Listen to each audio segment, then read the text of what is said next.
စားတောက်ဆိုင်တစ်ခုမှာခဲစီကသူ့အတန်းဖော်ရီကျင်းပနေတဲ့မွေးနေ့ပါတီအတွင်းတယောက်တည်းထိုင်နေပါတယ်။မွေးနေ့ရှင်ခွဲကတော့ခဲစီကိုတနာလို့ဖိတ်ခဲ့တာပဲဖြစ်ပြီးအဲ့ဒီလိုဖိတ်လိုက်ရင်ပြဿနာတွေလိုက်လာတတ်တယ်ဆိုပြီးမိဘတွေကိုမကျေနပ်ပြောနေပါတယ်။သူမကခဲစီအကြောင်းကောလာဟာလာတွေအိမ်ကနေမကြာခဏထွက်ပြေးတတ်တာအကြောင်းမှပြဿနာအများကြီးဖြစ်တတ်တာတွေကိုပြောပြပါတယ်။ပါတီပြီးသွားချိန်မှာခဲစီကိုလာခေါ်မဲ့အုတ်ထင်းသူကကားပြတ်သွားလို့မလာနိုင်ပါဘူး။ဒါကြောင့်Claireရဲ့ဖခင်ကခဲစီကိုအိမ်ပြန်ပို့ပေးမယ်လို့ကူညီပါတယ်။ခဲစီ Claireနဲ့မာကာတို့ကားထဲဝင်ထိုင်ပြီးClaireရဲ့ဖခင်ကလက်ဆောင်တွေနဲ့ကြံတဲ့အစားအစာတွေကိုနောက်ခန်းထဲထည့်နေစဉ်အပြင်ကလူတစ်ယောက်လာခေါ်ပါတယ်။ Claireကထူးဆန်းတဲ့အတန်တစ်ခုကြားလိုက်ပြီးနောက်ကြည့်မှန်နဲ့ကြည့်လိုက်တော့အစားအစာတွေမြေပြင်ပေါ်ပြိုကျနေတာကိုတွေ့လိုက်ရပါတယ်။အဲ့ဒီအချိန်မှာပဲDennisဆိုတဲ့လူတစ်ယောက်ကားထဲဝင်လာပြီးမျက်နှာဖုံးတက်ကဆေးဖြန်းပြီးClaireနဲ့မာကာကိုမူးလဲအောင်လုပ်ပါတယ်။ခဲစီကတိတ်တိတ်လေးတကားဖွင့်ဖို့လက်ရွှေ့လိုက်ချိန်မှာကားကအတန်မြည်လာပြီးDennisကခဲစီကိုပါမူးအောင်လုပ်လိုက်ပါတယ်။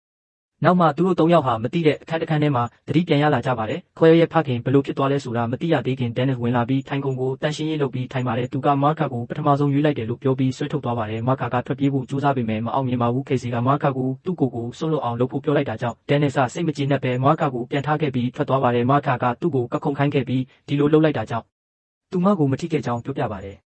ခေစီကအဲ့ဒီအခြေအနေကိုရင်မဆိုင်နိုင်လို့သူ့အတိတ်အမှတ်တရတွေထဲဝင်သွားပါတယ်။သူ့ဦးလေးချာနဲ့အမဲလိုက်ခဲ့တဲ့အချိန်တွေဖခင်ကပြစ်မှတ်ကိုဘယ်လိုမှန်အောင်ပြရမလဲတင်ပေးခဲ့တာတွေကိုမှတ်မိလာပါတယ်။ဒီအချိန်မှာပဲမိန်းကလေးတွေပျောက်ဆုံးသွားတယ်ဆိုတဲ့သတင်းတွေ TV မှာထွက်လာပါတယ်။ Claireရဲ့ဖခင်ကတတိပြန်ရလာပြီးရဲစခန်းကိုချက်ချင်းသွားပါတယ်။စိတ်ကျန်းမာရေးဆရာဝန်က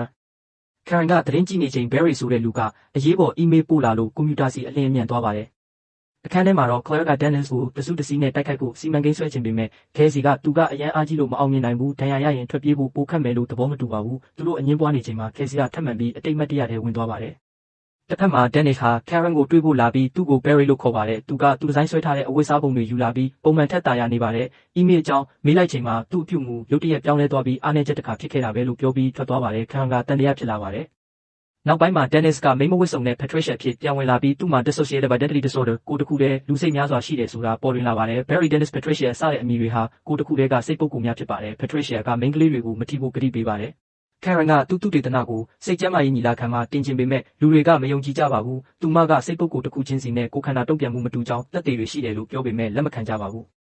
အခန်းထဲမှာတော့Dennisကမိန်းကလေးတွေကိုတန်ရှင်းရေးလုပ်ခိုင်းပြီးသူတို့ဟာအလေးထားရမယ့်အစားလို့ယုံကြည်ထားကြောင်းပြောပါတယ်။ညဘက်မှာ Hedwig ဆိုတဲ့အသက်9နှစ်အရွယ်စိတ်ပုဂ္ဂိုလ်ပေါ်လာပြီးမိန်းကလေးတွေကိုတတိပေးပါတယ်။ Caseyကကလေးစိတ်ရှိတဲ့ Hedwig ကိုချစ်ခင်တယ်လို့ဆက်ဆံပြီးယုံကြည်မှုရအောင်လုပ်ပါတယ်။ Caseyကသူ့ကိုလှည့်စားပြီးထွက်ပြေးနိုင်မဲ့အခွင့်အရေးရှာဖွေပါတယ်။နေရန်တွေဆိုင်းရိုက်ကြည့်ရင်လေဝင်လေထွက်ပေါက်ကိုတွေ့ပြီး Claire ကလေပြိုနဲ့ဝင်ထွက်ပြေးနိုင်ပါတယ်။ဒါပေမဲ့နောက်ဆုံးမှာDennisကClaireကိုပြန်ဖမ်းပြီးခွဲထားလိုက်ပါတယ်။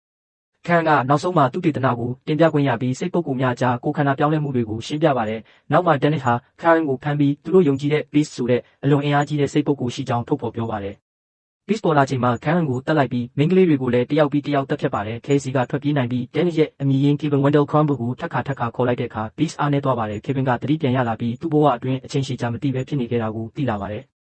နောက်ဆုံးမှာBeastကCaseyရဲ့ကိုယ်ပေါ်ကဒဏ်ရာတွေအရွယ်ငယ်ကနေဆက်လက်ခံခဲ့ရတဲ့အညှဉ်းပန်းဒဏ်ရာတွေကိုတွေ့ပြီးသူမကိုကွဲပြားသူလို့ခေါ်ကာမတတ်ပဲထွက်သွားပါတယ်။မနက်ရောက်ချိန်မှာCaseyကိုကယ်တင်နိုင်ပြီးသူမကိုဆေးဘက်ဆိုင်ရာအကူအညီပေးပါတယ်။ရဲတွေရောက်လာပေမဲ့ Kevin ကိုမတွေ့နိုင်ပါဘူး။တစ်ဖက်မှာတော့စိတ်ပုဂ္ဂိုလ်များဟာသူတို့ခံနိုင်ရည်နဲ့အင်အားကြောင့်ကဘာကြီးကနောက်ဆုံးမှာသူတို့ကိုလေးထားလာမယ်လို့ယုံကြည်နေကြပါတယ်။